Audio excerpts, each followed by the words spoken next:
Okay, international zone. Let me recap Curacao.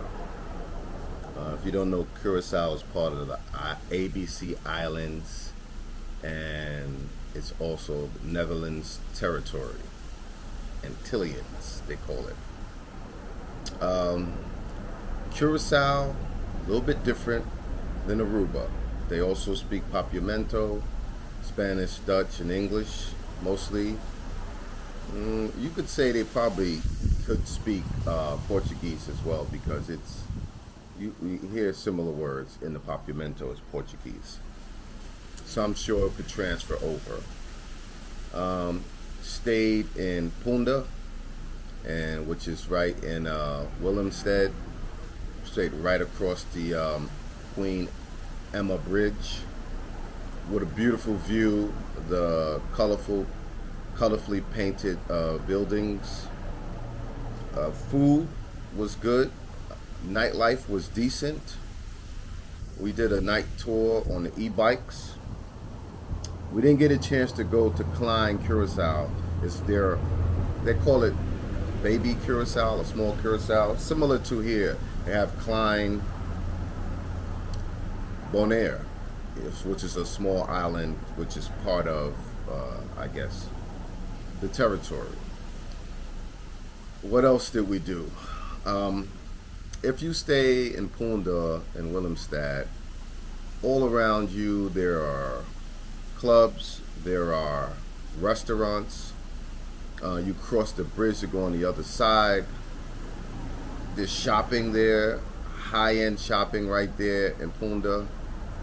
They had a polo store, they had top-of-the-line perfume stores, and other brands. I mean, high-end brands. So I guess that's probably the Fifth Avenue of Curacao. The people were friendly for the most part. It's also, like here in Bonaire, a quiet island. Whereas if you speak loud and boisterous, you kind of stand down and people look at you like, we don't really do that here. You're being kind of loud and obnoxious. So it's not the place to be loud and obnoxious. If you're a solo traveler, you can find women there. I got a few numbers while I was there. I didn't have a chance to really meet with them because the women there they work, and they didn't, they was like, I would love to meet with you or something, but I have to work, So women there seem to be responsible and hardworking. It's not a place where I feel like you have to bring sand to the beach. I did meet with one young lady. We went out to an event together, or I met her there. They had like a Latin night in one club called Live, and it was all Colombian music. They had Colombian flags outside. I don't know if it's strictly a Colombian club, but there was playing everything you might hear while you be in Colombia in the club, as far as music. A lot of beautiful Colombian women, but also the people there speak Spanish, so it can all blend in. We also went to one emporium and another one in the hotel. So there is nightlife there. We came on a Saturday and didn't know exactly where to go, so we kind of missed the fun of Saturday. And then they have this thing called Punda Vibes in that area we're staying in, which starts Thursday, where they dance, they do traditional dance and stuff like that. It's also like an artsy neighborhood because there's a lot of art on the wall and 3D arts on the wall. What else? I don't just make sure I'm not forgetting anything or leaving anything out. We didn't really do too many tours there, or there are a few to do, but just in general, it was a cool, laid-back vibe. Good food at the restaurants. We rented a car as well. It was very easy to get around. We were able to find parking, and just like in Aruba, if you have a car, you can do more things. You can be more independent.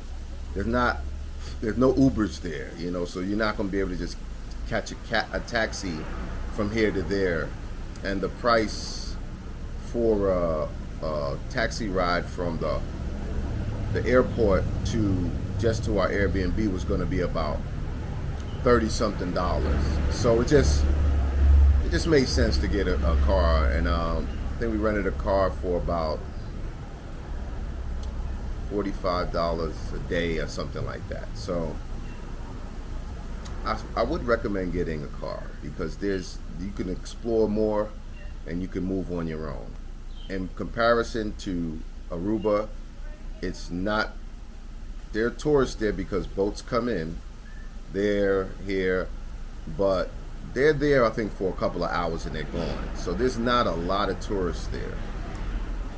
I think also out of the 3 islands, Curacao has the most melanated people from what I saw. So yeah, Curacao. If I were to return to Aruba and Curacao, I would definitely go to Curacao instead of Aruba. Aruba is too touristy. They're trying to make all their money off the tourists, and it's overpriced. The prices in Curacao weren't cheap per se, but they were more reasonable than in Aruba. Let me just add some things I may have forgotten. We didn't go to Klein Curacao, but we did go to Mambo Beach. Mambo Beach is a popular beach, like a beach club, and it was beautiful. It was really beautiful, and I would suggest you go and visit there. There are places to eat. You can order drinks at the bar. It wasn't any charge either. We just went and picked a place to sit down and under umbrella into lawn chairs or beach chairs, and we had a good time. And there were girls there, there were people there, there were families there. It was nice. We also went to Zanzibar, which is a beach club. Now that was like a $3 charge, and they have parking there. They have food, they have drinks. It was really nice. Didn't really make a video about it. Didn't really have any girls with us. I didn't think y'all wanted to see us on 2 beaches with no girls twice, so I just kind of cut that one out. But it was nice. It's nicely set up. They have the bars you can swim out to. The way it's laid out, it's two beaches in one actually. It's Zanzibar, and it's like actually there's 3. There's 3 beach clubs, but Zanzibar seemed to be the most popular one. I don't remember the names of the other 2. Maybe I will make the video. But I just wanted to wrap it up and say that we ate well. The beaches were great. The people were nice. And there is a nightlife.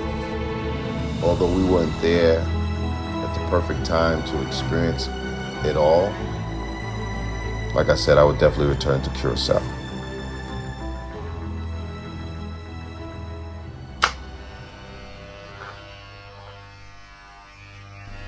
International result, Barberworld TV, the ABC Island Recap, Curacao.